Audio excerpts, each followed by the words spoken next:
we got Ryan Connolly on the podcast, and it was fan-tastic.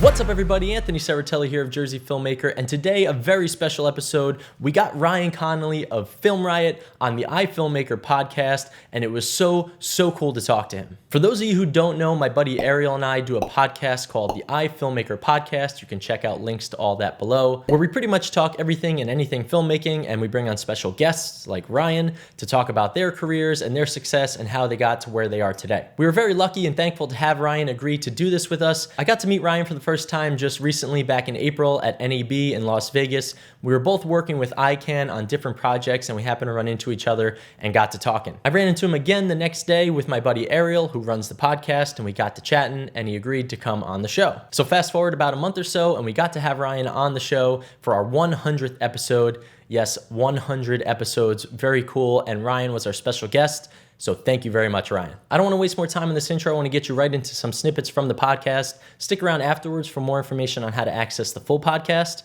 But for now, without further ado, Ryan Connolly. There's one thing I envy with your family in FilmRiot is your brother, both your brothers as a producer, as a, and Josh as an editor and shooter and all this stuff that he does, and Emily get involved in the acting. Is this something that they were into before you got into this? Did your older brother get you into this? No. How did all that evolve that you're all involved in production? I just had to make films, and then this came from that, and then please help me. Yeah, and then it was like they were willing to help me and not get paid for it because they love me and their family and they're awesome. We're like a movie family though. Like everybody definitely had a passion for film, not necessarily making it. No one else was making film or anything like that. But looking back on it, my parents super into film. As far as just watching them, just a movie loving family. Weekend hits, we're usually watching a movie together. That's how I grew up. And so my parents probably definitely subconsciously instilled this like intense love for film. It went beyond just loving the experience of film into I need to express myself this way. This is how I need to do it. So it just evolved that way. I went to film school, and then I came back and did Alienware, and then started doing all of this, and then everybody started helping out, and it just evolved in this way. It's like, hey, can you help me do this? Yeah, hey, you're pretty good at that. You want to keep doing it? Yeah, I kind of do. I was like, okay, cool. Let's just keep doing this together. So it's just kind of been like, it's just been kind of like just finding our way together, basically. That's really cool, man. I wish my family was involved enough in that. I wish they would still do everything for free, though. So greedy. How could they? How awesome was it to move into your own studio? How long have you been in the studio now over there at the offices? Man, I think it's 2 years. 2 years? I think so. How awesome was that? Like that whole finally getting out of the house. So great. Because it started in Florida. I was getting married, so I rented a house, and it was great. And then I was the only one working out of it because I hadn't really started that whole train of, hey, actually come work for me. And then slowly but surely that started in Florida, and it was like, well, I don't have money for a studio, so let's just use the house. And then I got married, and my wife wasn't super stoked about it. And then we moved to Texas for business reasons, just nicer to small businesses and a whole lot cheaper. And I just started renting large houses. So I'd rent like a 4,500 square foot house, which was way cheaper than the house I had in Florida. And I would turn like the upstairs. Well, really, in the end, the entire house was the studio minus my bedroom and bathroom, pretty much. So it's like, I was kind of renting it from myself in a way, like where I lived. And I just turned these big houses into studios, and then that went on for the first few years of Texas, and then my wife got pregnant, and then she had enough. She was like, okay, and we're done. But then our kid showed up, and then she was really done, and I was also like, yeah, I'm with you. This is we're done here. And it just didn't work anymore. It was just like, it was already, obviously living where your studio is when you have like 5 or 6 employees coming every day is a little like you have no space of your own. And there was no disconnect for me too, which was the biggest problem. The last house I had, my bedroom was right down the hall from my office. So literally I would just roll out of bed, stumble into the office, start working, roll out of my chair, stumble into my bed. You know what I mean? And that was when I was doing like the most consistent 7 days a week, 18 to 20 hour days. And it's just because, when your office and your house are the same thing, it's really easy to do that. Cause it's also like, hey, come watch a movie with me. Oh, okay. But you're kind of still in your studio, in your office. So there's no disconnect. So the entire time I'm doing this, I'm like, man, I should be working. I could be doing this. I need to answer that email. So mentally I was never separating myself from work. And that's one of the things that I found by having the studio is just, my house is my house. That's when I'm with my family. That's where, I disconnect. That's where I'm not working. And when I'm at my studio, that's where I'm working. So it's been really easy to like disconnect that. And of course I'm here, my wife and kids are at the house. So it hits a certain time and I'm like, okay, I'm done. I want to go see my family. So it's been a lot easier to disconnect. So that's been great. I don't think that was the question, but there you go. No, that's great. That's actually, I great, really enjoy it. Cause I think, so both Anthony and myself, we both are working from home, and I absolutely feel the same way. When I'm inside this room, I'm at work, I'm work mode, and I like to step out. Sometimes I even prefer if the project is small enough. Sometimes I even prefer to just pick up my laptop, get everything on a drive, and just relax on the couch and actually edit from there. Totally. I definitely prefer that. I do miss that. Yes. That's something that I every chance I get, I try to do that because I spend so many hours in here and, things start to, you start hallucinating, and so. Sure. Uh-huh. So yeah, definitely. It's always good to disconnect like that. Yeah. And I mean, if you could keep it all focused to one room in your house, I imagine it'd be a lot easier to try to still create a disconnect, but it was the entire house. So for me, it is just this room. Sometimes I have to do a small product shoot and I have a small little thing that I make out there. But so are you able to kind of like mentally separate it there? Like that room's the office, the rest of the house, and you don't really have a problem disconnecting, or do you still find a problem like sort of having that divide? You know what? That's hard to answer because I've never what I actually tried to do? I actually tried to go to a Starbucks and try to do some editing there. It helped. It helped some, but I don't know. It didn't help enough, I think, for me. But when I'm home, I don't think so because when I relax, I kind of relax and I kind of try to keep the editing work and all that stuff out of my mind. I'll watch a documentary, I'll watch some Netflix or whatever it is, and I try to keep that out of my mind. And if I have to answer some emails, that's fine. I'll pick up my laptop and I'll just start answering emails and do more like the financial side of stuff. Sure. Invoicing and all that stuff, and I'll just do it off my laptop. Any chance, honestly, that I can get off this desk that I can work out of this desk, I'll always most likely take that because I spend so many hours here, and I'm sure Anthony does, and I'm sure you do too. So it is a lot. It is a lot of hours. So. I've never even looked at it like that about disconnecting, which is not good. But I definitely roll out of bed, come right here to do work. I'm here till I go to bed, but because it's all right here. But I always thought, it's because I love it. So what? Yeah, maybe it's because I can't get away. So from when that's a thing though, and especially after I had. Do either of you have kids? No. Okay, so especially after I had kids, like before I had kids, is when the 7 days a week, 18 to 20 hours a day thing was happening, and that legitimately was what was happening for an entire. I mean, I took the first vacation since my honeymoon, like 7 years ago. So it was like 7 years since I had my next vacation. Anytime I traveled, it was all work. Yes. And once my wife got pregnant, it just struck me of like, man, I was kind of like, I worked 90% of that portion of our marriage and I can't get that back, and the only regret I felt was not, I hadn't made a movie yet. The regret I felt was I could have spent a lot more time, making memories with my wife in that portion of our life before we hit this portion of our life, but I can't undo. And I've been trying to remind myself of that on a daily basis because I kind of live creatively by this idea that I say on the show all the time. If you go a single day without creating something, that is a wasted day. Whether it's like I wrote a line of dialogue, I came up with an idea, I'm working on an idea and I didn't write anything down, but I was thinking about it and I came up with it. Fine. Whatever it is, as long as you created something that day as a creative, that was a successful day. The day that goes by that none of that happens, that's a wasted day. And that always, worries me. But what I hadn't been thinking of, any day that I don't make a memory with my family is a wasted day. Like that balance needs to happen. There's this app called daily journal or something like that. And every day you put in like photos from that day or whatever. And it's just so you can go and look back. And especially with having kids, is like I can go and look back and remember like, oh, Riley said this for the first time. And here's the picture of whatever.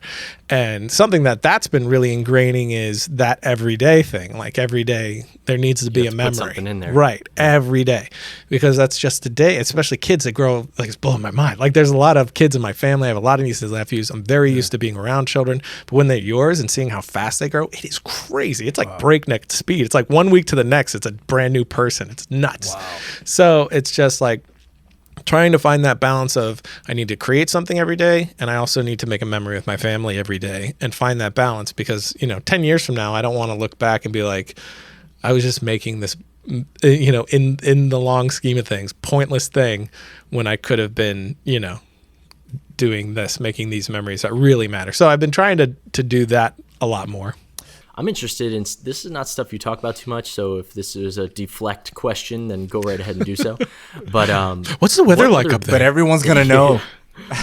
I'm interested in stuff you do, because my production company is more of a company first, and I do YouTube stuff nowhere near to the level of that your app would love to be, but I don't put the full time into that to get there, and I know that.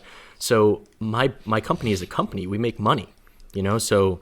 What is that? Do you do stuff? Yeah. Do you do stuff on the side, or is there a lot of production company work that you do that's not involved with FilmRiot that you kind of have going on in the background that we don't hear about? I refuse to answer this. I won't do it. No, I used to.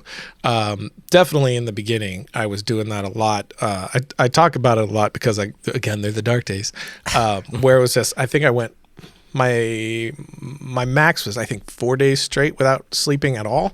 And then I started to hallucinate and I was like, and we're done here. I was literally like sitting at my desk because I was doing FilmRiot. I had quit the job full time and I was doing FilmRiot. And then I was doing this stuff for AMD, which was like all computer generated type stuff, like 3D graphics type stuff for this ad that they were doing. And I had to do the music for it and I was doing the cut for it. And I was doing a ton of After Effects with particles and text changes and having to track the 3D. It was just crazy. So it was just me and like one other person when really we needed like 6 people with the time frame that they gave us. So it ended up being just like there was just no sleep. So I'm at my computer and I'm working and I see someone like walk into the kitchen. And so I'm like, hey, can you make me coffee? Nothing.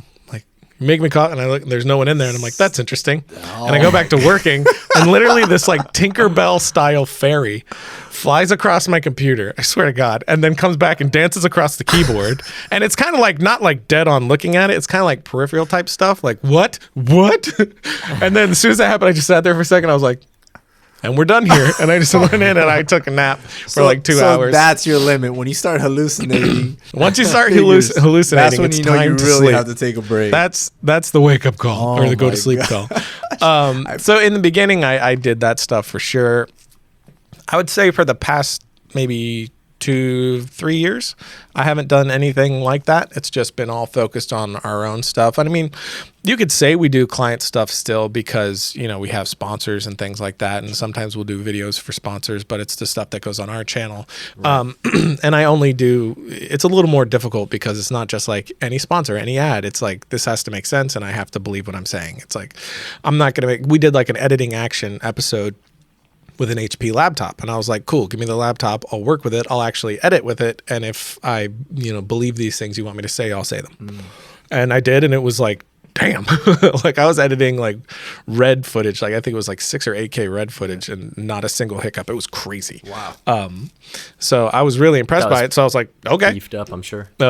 Not too bad. It's like a $2,000 laptop, $2,500 laptop, I think it was total. PC, man. Yeah. Way to go. It was like crazy. And I was like, okay, let's do it. So then I did an episode, editing action, and it was all, sponsored by HP. So it's a little more difficult because it has to be like that. It's like I have to actually want to say this or no thanks. Because otherwise it's not helpful for us. It's not helpful for our audience. It's not helpful for the brand because I'm being disingenuous.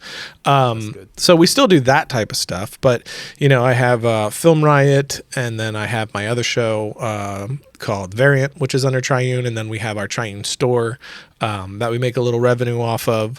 So it's like all those legs that are going on all the time that help keep things afloat. From the beginning, it was always like, my dad, I don't know where the quote came from. I've heard it other places, but he always tell me, you got to throw enough stuff at the wall and eventually something is going to stick. And, if you have a stool, you don't want one leg on the stool. You need as many legs as possible. Otherwise you're going to fall over. And I've always just, kept that as a part of what I do is just, the company's never doing one thing. It's doing as many things as I can at once. And when one thing is starving a little bit, the other thing's doing well. And sometimes FilmRiot is not doing super great and Variant's doing great, and then all of a sudden Variant's not doing super great and FilmRiot's doing great. It's like it's just that's what happens. There's the hills and valleys, and if you have enough stuff going, usually everything's not in a valley at the same time. Let's talk about Ballistic a little bit since we're on the topic. I know you've been mentioning you're releasing the trailer at the end of this month or early June. Probably, I'm looking at early June, like first week of June. Cool. And what do you plan to do with the short itself? Are you going to release it on Canon? Is it going to be on FilmRiot? Oh, no, we're just going to put it up like we put up everything. I don't do short films that are like bought out by a company. I basically, the way we were able to get like sponsors and stuff on these things is I call them partners or collaborators, because that's really what it is I go to companies like Adobe, like Canon, which people have seen me preaching since day one of FilmRiot when, I didn't have connections to anybody. It's just the stuff that I really love. I love Canon's color. Like I said, I openly say Alexa is currently my favorite camera to shoot on. But you take that out of the equation. How dare I? You take that out of the equation, and Canon by far is, they're my favorite cameras. I just love how they look. The C300 is gorgeous. We shot Sentinel on the C300 all in camera. Looked fantastic. With the C200 sub 10,000, we're shooting raw internal, and there's just a lot to it. Was a really impressive camera. I don't want this to turn into an ad for them. It's just I was honestly very impressed by this camera because I rented it from Lens Pro and I did the review, and I was just like, well, damn. I mean, it's a very specific camera. I wouldn't want to shoot on the MP4 all the time. We shot all the BTS. I was going to say, is that only a camera you're going to want to shoot raw on? Well, no. We shot all the BTS for Sentinel in 4K on the MP4, and it looks really good. It looks really good. That's actually. But I mean, I wouldn't shoot like anything above that on the MP4, of course. And the raw workflow is not that bad, and it's getting better, but it is a little like hefty. So it's definitely a specific camera. Like if you're going around and you're shooting a lot of short films and you documentaries, whatever it is, I think this is super, super solid, especially at its price point. But for like FilmRiot, it wouldn't make a whole lot of sense because of how quick all our turnarounds are. Something more like the C300, even though that's like way above its price range. Well, no, the price came down. I think you can get it for like $12,000 now, right? That's it? Just $12,000? Or is it less than that? Is it think less than that? When it came out, it was $15,000. I think the C300 Mark II was like, I think you're right. I think it's about $12,000 around there. So cheap, my God! It's just a car. But I mean, like even the A7S we shoot on, and that works great. What's your favorite SLR right now? None of them. None of them. It depends. The only thing that I've used an SLR for and not wanted to throw myself out something was the what was it? The Canon. The new, is it 60D or the 60, right? 60 Mark II. Did you vlog on that with the editing? I did. Editing stuff? What do you mean? The editing Ballistic. Oh, yeah. That's what I used for when I went to St. Louis. And it just, because I asked my friends over at Lens Pro, I'm like, hey, it's kind of like a vlog sort of thing. What? I don't know. I don't do this. Give me not my style. What camera should I use, please and thanks?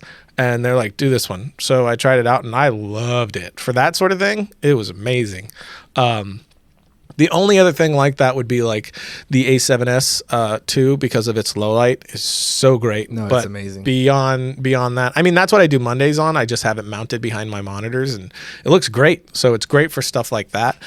But if I'm shooting like FilmRiot and whatnot, just not having proper audio in camera, which is another reason I love Canon, like their internal audio features are great. It sounds so good. Like Sentinel was all internal audio and it sounds great. And there was no ADR or Foley. Well, I guess there was a little on location, but it sounds great. So for the most part, I just don't like the form factor. I don't like how, some of the compression issues that it has. So I like to stay away from them as much as possible. But, you can hand like even like a 5D Mark II from back in the day to an extremely talented DP and hand like, you know, me and Alexa, and his is going to look way better. So again, just look it at doesn't matter. Act of Valor with Shane Herman. Totally. That was amazing. When I found out that I was on a 5D, incredible. I couldn't believe there was it. a little bit of film mixed in Sure. and other things as well, but it was like mostly the 5D and it totally cuts together. I think there was a few GoPro shots in there. Wow. Shane just doesn't care. He's just like, does it got a sensor? Give it to me. He's a savage. He's awesome, man. And that's all I'm going to show you for now. I hope you enjoyed that. You can access the full podcast on iTunes, Google Play, SoundCloud, or right here on YouTube if you go over to the iFilmmaker page. Subscribe and hit that little bell so you get alerts to whenever we go live. We do broadcast our podcast live so that you could join in on the conversation and ask questions, and we interact with you guys, but we don't have a set schedule. We kind of do these intermittently, so you have to be subscribed and click that little bell so you get alerted when we do go live. All that information will be below, so you can go down there to check it out, click whatever you need to get to wherever you need to go. You can also click this like button as well if you like this episode. Subscribe if you haven't already, if you're interested in the content I'm making and want to get alerts to all future episodes on this channel. If you have any comments or questions for me, you can of course leave those below as well, or reach out to me on any of my social medias, Instagram, Twitter, or Facebook, at Jersey Filmmaker. Thanks so much for watching, and thanks so much to Ryan for joining us. He's definitely a busy guy, so we really appreciate his time. It was a lot of fun and a great experience, so big thanks to him. And that's all for this episode. As always, remember to get out there, don't wait, go create. I just made that up. I'll see you next time.